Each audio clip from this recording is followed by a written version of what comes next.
नमस्कार, जोहार। स्वागत करता हूं आप सभी का आपके अपने YouTube चैनल आज़ाद जेपीएससी अकेडमी पर। इस वीडियो में मैं आप सभी को जेएसएससी का जो ये फॉर्म आया है एलडीसी सह स्टेनोग्राफर, तो उसका ऑनलाइन कैसे करते हैं वो दिखाऊंगा। वन बाय वन आप ध्यानपूर्वक देखते जाइएगा। सबसे पहले यहाँ पे साइट पे जाएंगे, अप्लाई फॉर्म्स यहाँ पे दिख रहा होगा, इस पर क्लिक करेंगे।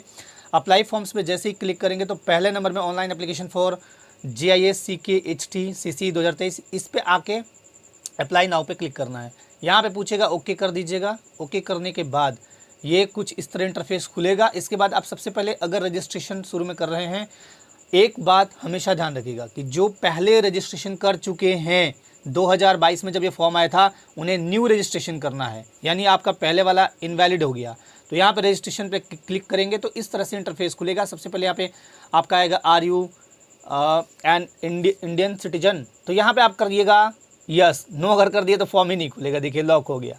You are not eligible for apply, मतलब विदेशियों के लिए नहीं है ना।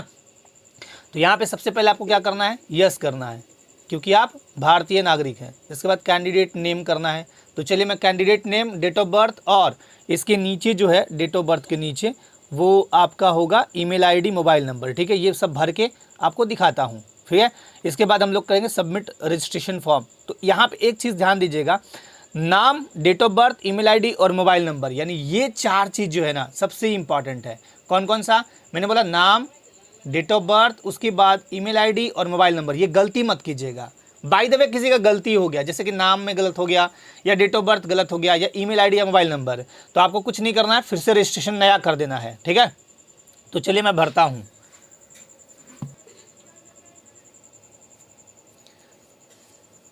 तो अब यहाँ पे देख सकते हैं, यहाँ क्या लिखा है, कैंडिडेट तो यहाँ पे देखिए लिखा है congratulations your registration is successful. और यहाँ पे लॉगिन आईडी और पासवर्ड, ये दो चीज़ दिए हुए हैं, ठीक है। ये लॉगिन आईडी और पासवर्ड। अब आपको क्या करना है, आगे प्रोसीड। अब दूसरा जैसे देखिए यहाँ 5 स्टेप में है। पहला रजिस्ट्रेशन है, दूसरा एप्लीकेशन है, तीसरा पेमेंट है, चौथा फोटो सिग्नेचर और पाँचवा है कंप्लीटेड, ठीक है। अब प्रोसीड करेंगे तो आगे आपका एप्लीकेशन फॉर्म खुल जाएगा, कुछ इस तरह से खुलेगा। तो यहाँ पे आपका देखिए जो भरा हुआ होगा वो ऑलरेडी होगा। यहाँ पे जैसे देख सकते हैं नाम, date of birth. Application form में क्या है, are you local resident of Jharkhand, तो करिएगा यस, अगर नहीं है तो नो कर दीजिएगा, ठीक है। यस करिएगा तो यहाँ पे आपसे पूछेगा कि भाई कहाँ से आपने क्या बनवाया है रेसिडेंस के लिए। तो select your district of local residence, तो यहाँ पे सेलेक्ट करेंगे जो भी डिस्ट्रिक्ट। तो डिस्ट्रिक्ट सेलेक्ट करने के बाद यहाँ से आपसे पूछेगा कि रिजर्वेशन कैटेगरी, आप जिस भी कैटेगरी में है, जैसे अनरिजर्व्ड हैं यानी जनरल हैं, BC2 हैं, BC1 है, SC है, ST है, EWS है, जो भी हैं आप यहाँ पे भर लीजिएगा, ठीक है। उसके बाद पेपर 2 लैंग्वेज है। लैंग्वेज में सबसे इंपॉर्टेंट है आपका यहाँ पे चयन करना, यही आपको LDC में जॉब दिलाएगा, लैंग्वेज पेपर। तो यहाँ सोच समझ के भरिएगा, जिसका भी जो सब्जेक्ट है ना, जिसका भी जो सब्जेक्ट है वो अच्छे से भरिएगा, क्योंकि यहाँ पे लैंग्वेज पेपर देखिए जो हिंदी भाषी क्षेत्र से हैं, जो NCERT यानी जैक बोर्ड से पढ़े हुए उनके लिए बेस्ट रहेगा हिंदी। जो CBSE और ICSE बोर्ड से पढ़े हैं, जिनका इंग्लिश बहुत ही अच्छा है, क्योंकि यहाँ इंग्लिश केवल ग्रामर नहीं है, लिटरेचर भी है, राइट, तो वो इंग्लिश भर सकते हैं। बाकी जो भी आपका क्षेत्रीय भाषा है, बांग्ला, कुड़ुक, पंचपरगनिया, संस्कृत, उर्दू, मुंडारी, जो भी है, नागपुरी, खोरठा, आपको जो अच्छा लगे वो लीजिएगा। लेकिन जो हिंदी भाषी हैं, जिनको मतलब लैंग्वेज पेपर में जनजातीय क्षेत्रीय भाषा समझ में नहीं आता है, तो उन्हें मेरे तरफ से यही है कि हिंदी भरिएगा, बेस्ट रहेगा। हिंदी का सिलेबस भी बहुत अच्छा है, आप आसानी से समझ सकते हैं। और उसके बाद है सेव एंड नेक्स्ट, राइट। तो देखिए यहाँ पे खुल गया लॉगिन आईडी जो आपका दिखेगा। अब यहाँ पे प्रेफरेंस डिटेल्स में आपको जाएंगे तो यहाँ पे आप रेगुलर करिएगा, ठीक है। उसके बाद सबसे इंपॉर्टेंट जो बात है पोस्ट सेक्शन 1 ये, और यहाँ पे आप जो भरेंगे ना उसके आधार पे ही आपका नौकरी मिलेगा।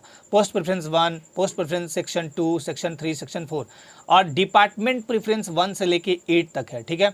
डिपार्टमेंट कौन कौन, तो आपका जब सिलेक्शन हो जाएगा ना, फिर वहाँ नौकरी करने इसी डिपार्टमेंट में जाएंगे जो आप प्रेफरेंस यहाँ पे देंगे, मार्क्स के आधार पे आपका सिलेक्शन होगा। ये सबसे इंपॉर्टेंट ये वाला है पोस्ट सेक्शन 1, ये दिख रहा है ना पोस्ट सेक्शन 1।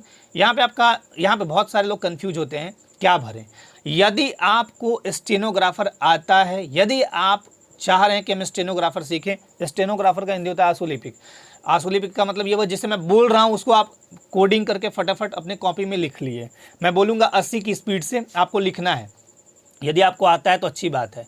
एक सवाल बार बार पूछा जाता है कि सर स्टेनोग्राफर में जो स्टेनो टेस्ट दिया जाता है उसमें जो कॉपी या डायरी मिलता है, सॉरी डायरी मिलता है, वो चेक होता है कि नहीं? नहीं, वो चेक नहीं होगा। जो आपको बोला जाएगा, जो आप टाइप करेंगे वही चेक होगा।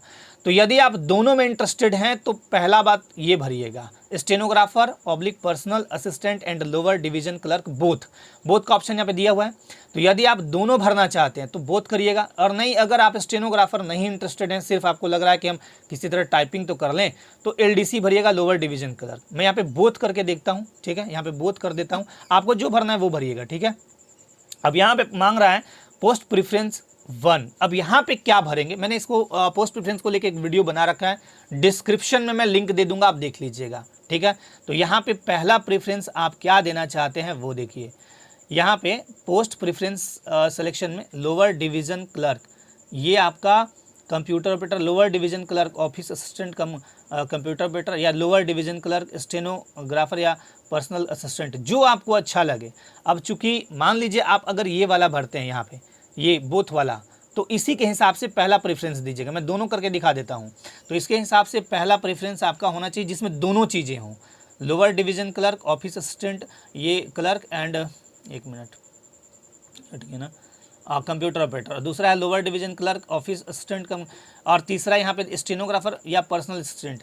तो आपको जो अच्छा लगे, अब लोअर डिवीज़न क्लर्क देते हैं, ठीक है, लोअर डिवीज़न क्लर्क। दूसरा में आपका क्या है, ये देखिए मांगते जाएगा। तो अगर आप स्टेनोग्राफर भरे हैं ना, तो यहाँ पे पहला आप डालिएगा स्टेनोग्राफर या पर्सनल असिस्टेंट, दूसरा डालिएगा। एक चीज़ और, मान लीजिए स्टेनो टेस्ट हुआ, आप पास नहीं हुए, तो आपको दूसरा प्रेफरेंस मिल जाएगा। आप दूसरा प्रेफरेंस में क्या डालना चाहते हैं, office assistant come accountant, accounts clerk and accountant come computer operator, और दूसरा में है office assistant come computer operator and clerk come computer operator, ठीक है। दूसरा इसके बाद है लोअर डिवीज़न क्लर्क। तो आप जो अच्छा लगे वो भर सकते हैं। यहाँ पे पहला भर सकते हैं आप ये या ये। लोअर डिवीज़न क्लर्क अगर भरते हैं तो आपको सिर्फ एलडीसी पे बहाली होगी, और ये भरते हैं तो आपका ऑफिस असिस्टेंट के रूप में भी आप काम करेंगे, computer as a computer operator भी आप ही बन जाएंगे। तो मैं बोलूँगा कि ये पहला भर सकते हैं, दूसरा में ये वाला भर दीजिए, तीसरा में एलडीसी भर दीजिए। अब आपका डिपार्टमेंट प्रेफरेंस पूछा जाएगा, ये सबसे इम्पॉर्टेंट है। ये चॉइस आपके हिसाब से होना चाहिए। यहाँ जो मैंने भरा है ना, ये चॉइस आपके हिसाब से, आप यहाँ चाहें तो एलडीसी भी भर सकते हैं, कोई दिक्कत नहीं है, आपके हिसाब से चॉइस होना चाहिए। अब यहाँ पे आता है सबसे पहला कि हम भरें क्या, सबसे पहला प्रेफरेंस में हम क्या रखें। तो देखिए, department of urban development and housing, मतलब आप शहरी क्षेत्रों में डेवलपमेंट जो है, जैसे नगर निकाय वगैरह, उसमें काम करना चाहते हैं तो वो डिपार्टमेंट। अब पोस्ट प्रेफरेंस आप एक बार देख लीजिएगा, वहाँ बहुत अच्छे से मैंने बताया है। अगर आपको मतलब खादान यहाँ पे देखिए, जैसे माइंस है, तो माइंस में आप सभी समझते हैं कि होता क्या है। माइंस मतलब एक तरफ कोयला निकलता है, दूसरा तरफ जेब भी बहुत भारी हो जाता है। तो आप चाहें तो ये दे सकते हैं, फिर जियोलॉजी वाला दे सकते हैं, है ना। इसमें बहुत सारे हैं। तो पहला आप कुछ भी भर सकते हैं। अगर आपको लग रहा है कि नहीं, हम सिंपली टीचिंग के क्षेत्र में, हायर एंड टेक्निकल एजुकेशन उस वाले क्षेत्र में जाएं, मतलब कि जहाँ पे आपकी मुलाकात टीचर से हो, टेक्निकल एजुकेटर से हो, तो आप ये दे सकते हैं, department of higher and technical education. लेकिन आपको लग रहा है कि नहीं, पहले हम कुछ और भारी कर लें, तो आप ये देख सकते हैं माइंस वाला। पहला माइंस वाला भर सकते हैं, दूसरा इसी के जस्ट नीचे आपका आएगा जियोलॉजी वाला, ठीक है। तीसरा आप दे सकते हैं आपके हिसाब से जो आपको अच्छा लगे। आप चाहें तो एजुकेशन दे सकते हैं, ट्रेनिंग एंड स्किल डेवलपमेंट दे सकते हैं, आपका जैसे ITI वगैरह हो गया, चाहे जहाँ पे स्किल डेवलपमेंट का काम चलता है वहाँ पे आपको भेजा जा सकता है। फिर देखिए यहाँ पे बहुत तरह की चीज़ें हैं। यहाँ पे है department of labour employment, labour वगैरह का काम, ट्रेनिंग उनको देने का काम। आप ट्रेनिंग नहीं देंगे, वहाँ पे फाइलिंग का काम करेंगे। एलडीसी का काम क्या होता है, सिर्फ नोटिंग ड्राफ्टिंग वगैरह करना। ऑफिस का जो काम होता है, ऑफिस में जब जिस ऑफिस में जाएंगे वहाँ पे आपको फाइल मिल जाएगा, उस फाइल से संबंधित चीज़ें आप करेंगे। तो आप एजुकेशन दे सकते हैं, कोई भी यहाँ दे सकते हैं। पोस्ट प्रेफरेंस एक बार देख लीजिएगा, वो आप कर सकते हैं। फिर department of urban development and housing, ये भी अच्छा है, ये भी दे सकते हैं। इसके बाद आप इधर स्किल डेवलपमेंट दे दीजिए, है ना। इसके बाद labour employment training and factory, इसके बाद बॉयलर, तो ये एम्प्लॉयमेंट में दे दीजिए। कोई भी दे सकते हैं, आपका ये मर्जी है ना। लेकिन यहाँ पे ध्यान से दीजिएगा, ताकि इसी में आपको फिर भेजा जाएगा, है ना। ये इस टाइप से दे सकते हैं। तो अगर आपको लगता है कि नहीं, हम एजुकेशन वाले में जाएं, जहाँ पे टीचर्स से मुलाकात हो, DO DSC साहब से मुलाकात हो तो वहाँ पहला नंबर यहाँ दे सकते हैं। माइंस में जाएंगे तो वहाँ मैंने बता ही दिया, अब मैं बहुत ज़्यादा खोल के नहीं बताऊँगा, है ना। तो ये पहला भर लिया आप, इसमें टोटल भरना है, देखिए ऑल फील्ड्स आर मैंडेटरी, तो ये पूरा भर लीजिएगा। उसके बाद यहाँ पे करिएगा save and next, right. Save and next जब करेंगे तो इस टाइप से आपका फॉर्म खुलेगा। अभी आप तो यहाँ पे देखिए आपका ये मिस्टर ऑलरेडी लगा हुआ है, फादर का नाम आप करेंगे सेव एंड नेक्स्ट, ठीक है। आपसे अब एड्रेस में क्या है, परमानेंट प्रेजेंट दोनों भर दीजिएगा, और यहाँ पे भर लेता हूँ, उसके बाद आपको दिखाता हूँ। तो पिन कोड वगैरह सही भरिएगा, उसके बाद सेव एंड नेक्स्ट करिएगा, ठीक है। उसके बाद आपका आता है, अब आपने 10th और 12th कहाँ से किया है ये भरना है डिटेल्स, ठीक है। तो 10th में आपका स्टेट कौन सा है, तो स्टेट जहाँ से आपने किया है झारखंड, ऑब्टेन्ड मार्क जो भी है 218, यहाँ पे परसेंटेज ऑलरेडी अपने ले लेगा। ये टोटल फिल करने के बाद जो भी आपका यहाँ पे स्टेट भरिएगा जरूर, passing year, board, university, maximum marks, और जो आपने मार्क्स लाया है परसेंटेज ऑटोमेटिकली ले लेगा। इसके बाद करेंगे सेव एंड नेक्स्ट। अब यहाँ पे आपको ना एप्लीकेशन दे दिया, फॉर्म आपको देखने के लिए करिएगा डिक्लेरेशन, इसको टिक करिएगा, और उसके बाद प्रोसीड टू पेमेंट। यहाँ पे पेमेंट ऑप्शन पे जाएंगे तो ये लिखेगा कि हाँ ये सब कुछ वेरीफाई कर लीजिए, are you sure, yes, okay कर दीजिए। इसके बाद आपसे यहाँ पे ऑर्डर नंबर ये हो गया, एक्चुअल फ़ी ये हो गया। अब आप पेमेंट मोड तक आ गए, इसके बाद कोई दिक्कत नहीं है। तो यहाँ पे देखिए एप्लीकेशन आईडी आपका आ गया, और यहाँ पे ऑर्डर नंबर जो है आपका ये दे दिया, एक्चुअल फ़ी 100। तो आप कहीं से भी खुद के कार्ड से भी कर सकते हैं या करा सकते हैं कैफे वाले से। लेकिन इसमें देखिए क्या लिखता है, the payment link will be available after 21 जुलाई 2024। यानी आप अभी रजिस्ट्रेशन कर रहे हैं, फॉर्म भर रहे हैं, तो आपका 21 जुलाई के बाद लिंक दिया जाएगा। Please visit the portal after that and complete the payment activity for further activity. यानी आप काम कंप्लीट हो गया आपका, इसके बाद आप 21 जुलाई के बाद आप जो आपका आईडी दिया गया था और पासवर्ड, वो आईडी पासवर्ड सेव रखिएगा, मतलब सुरक्षित एक जगह लिख के रख लीजिएगा, चाहे फोटो क्लिक करके, और वो आईडी डालिएगा, पासवर्ड डालिएगा। उसके बाद ये खुल जाएगा, और आराम से फिर आप उसके बाद आप क्या कर सकते हैं, उसके बाद आप पेमेंट करिए और फोटो सिग्नेचर अपलोड करिए। यहाँ पे मैं दिखा देता हूँ एक बार फिर से, अप्लाई नाउ पे क्लिक करते हैं, और यहाँ पे पांचों जो सेक्शन था, अब यहाँ पे देखिए जैसे रजिस्ट्रेशन है, अब आपको रजिस्ट्रेशन नहीं करना है, इतना काम करने के बाद आपको लॉगिन करना है। अगर आप पासवर्ड भूल गए तो यहाँ फॉरगेट पासवर्ड है, लॉगिन करेंगे। लॉगिन में देखिए यहाँ पे क्या मांगा, लॉगिन आईडी और पासवर्ड। अब मैं एक बार दिखा देता हूँ लॉगिन आईडी पासवर्ड डालकर, ठीक है। और पासवर्ड में यहाँ पे देखिए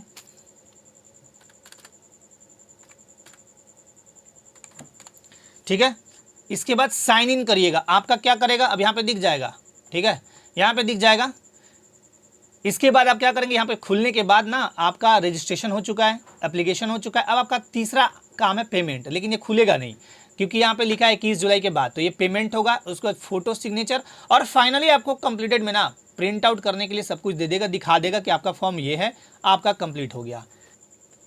यहाँ पे एक नंबर है, ये देखिए ये वाला, ये जो दिख रहा है ना, ये नंबर दिख रहा है ना, इस पर आपको कॉल करना है अगर कोई टेक्निकल इशू हो, कुछ भी दिक्कत हो तो, है ना। और मेल यहाँ पे दिया हुआ है, अगर कुछ मेल करना हो तो मंडे टू सैटरडे 10 से 6 यहाँ पे। मैंने फिर से बता दिया, आपको सारा कुछ बता दिया, एक बार फिर से बता रहा हूँ। अगर आपका कोई रजिस्ट्रेशन टाइम में, फॉर्म भरते टाइम में कोई गलती हो जाए तो पुनः आप अपना मोबाइल नंबर और मोबाइल नंबर के साथ साथ ईमेल आईडी चेंज करके फिर से फॉर्म भरिएगा। जो फॉर्म आप लेटेस्ट भरिएगा वही आपका एक्सेप्ट होगा, पीछे वाला रिजेक्ट हो जाएगा। 2022 में जिन्होंने फॉर्म भरा है वो फिर से फॉर्म भर दीजिएगा न्यू रजिस्ट्रेशन करके।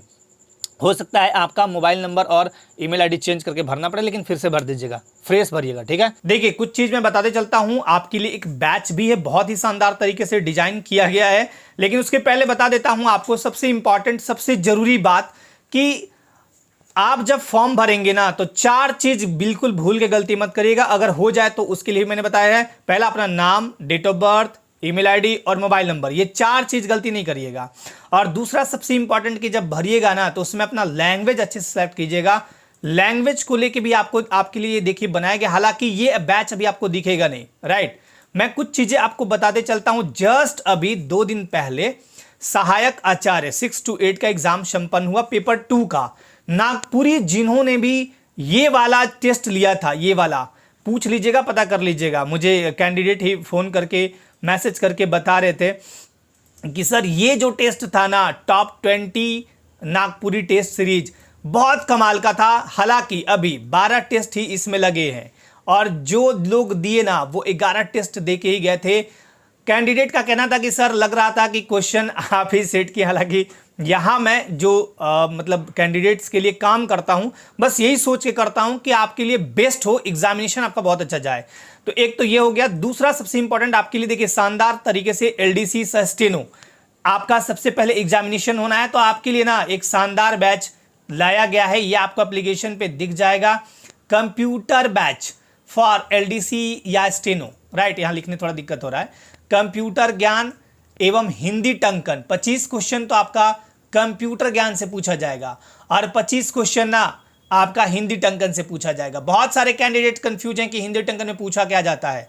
टोटल चीज बताऊंगा, टोटल में लाइव करके दिखाऊंगा क्या, और हिंदी टाइपिंग आप कैसे करेंगे, पेपर 1 में हिंदी क्वालिफाई कैसे करेंगे, टोटल चीज बताऊंगा। कोर्स वैलिडिटी 1 ईयर और टॉपिक वाइज, जो नागपुरी क्लास कभी पढ़े होंगे ना उनको पता होगा, टॉपिक वाइज आपको मैं बताऊंगा। जो भी कंप्यूटर का है टॉपिक वाइज बताने के बाद एमसीक्यू वहां पे आपको दिखेगा, रिकॉर्डेड और लाइव क्लास दिखेंगे। 50 में मेरा प्रयास यही रहेगा कि 45 प्लस आपके मुट्ठी में कराऊं, क्योंकि ये बहुत ही इंपॉर्टेंट सेक्शन है। और पेपर 2 यही आपका रिजल्ट निर्धारित करता है। बहुत ही नॉमिनल फी रखा गया है, फ्री यहाँ पे देख सकते हैं। और इसमें भी आपको 20% कूपन लगा हुआ है। कंप्यूटर में 20 बार परचम लहरेगा, डोंट वरी। और आपको बता दूं कि ये जो बैच है हिंदी का, कंप्यूटर जब बैच कंप्लीट हो जाएगा ना ये वाला, उसके बाद हिंदी को पब्लिश किया जाएगा ये वाला। और हिंदी आप सभी जानते हैं, जो मेरा पहले वीडियो देख चुके हैं या नहीं भी जानते हैं वो देख लेंगे, है ना। हिंदी में मैं बता देता हूं, आरोह और वितान का ना एकदम आपके दिमाग में कर दूंगा। यहाँ पे एक लिखा हुआ है, हमारा जो थंबनेल मेकर है, हिंदी के जादूगर से पढ़े। व्याकरण और उसके अतिरिक्त जो आलेख, फीचर, रिपोर्ट वगैरह वगैरह चीजें वो एकदम आसानी से पढ़ाऊंगा और सबसे मस्त तरीके से पढ़ाऊंगा ताकि आपके दिमाग में आ जाए। कुछ पीडीएफ्स भी आपको प्रोवाइड कराए चले जाएंगे। तो ये चीजें हैं। मैं फिर से बता रहा हूं कि जितने भी कैंडिडेट हैं एलडीसी स्टेनो के, पहले फॉर्म अच्छे से भरिएगा। कोई भी दिक्कत हो, आयोग द्वारा दिया गया नंबर है, वहां पे आप कांटेक्ट कर सकते हैं। और इसके बाद तैयारी में धुन के लग जाइएगा। कैंडिडेट याद रखिएगा, मेरे ख्याल से जहां तक मुझे याद है 863 पोस्ट है, राइट। 863 लोगों का ही सिलेक्शन होना है। सबसे पहले याद रखिएगा, सबसे पहले क्या है आपका रिटन एग्जामिनेशन। ये मैं माउस से लिख रहा हूं इसलिए ऐसा लिखा रहा है ना। 863 पद है, आपको एक सीट अपना कंफर्म करना है। इसके लिए आपको लगना होगा, भिड़ना होगा, जूझना होगा और सिलेक्शन लेना होगा, ठीक है। तो जो इच्छुक कैंडिडेट हैं आप बैच से जुड़ सकते हैं यदि आपकी इच्छा हो। हमारा एप्लीकेशन है आजाद जेपीएससी एकेडमी, ठीक है। ये जो आपका जो है ना कंप्यूटर बैच, कंप्यूटर ज्ञान और हिंदी टंकन बहुत ही शानदार तरीके से कराऊंगा, डोंट वरी। और ये नेक्स्ट वीक से बैच स्टार्ट होगा और इसके बाद जब ये कंप्लीट होगा इसके बाद आपका आएगा हिंदी का बैच, ठीक है। तो आप सब फॉर्म भरिए, लग जाइए, क्योंकि ये बहुत ही गोल्डन अपॉर्चुनिटी है। और मैं तो बोलूंगा ना, स्टेनो वाले जो है ना एकदम धुन के पढ़िएगा। पहले आपका एग्जामिनेशन है, स्टेनो में 80 का स्पीड चाहिए। जिनका स्टेनो अच्छा है ना, स्टेनो का सीट पिछला बार भी खाली गया था, स्टेनो के कैंडिडेट ही नहीं मिल पाते हैं ना। तो स्टेनो वाले तो बहुत अच्छे से करिएगा अपना तैयारी, है ना। स्टेनो वाले बहुत ही शानदार तरीके से तैयारी करिएगा।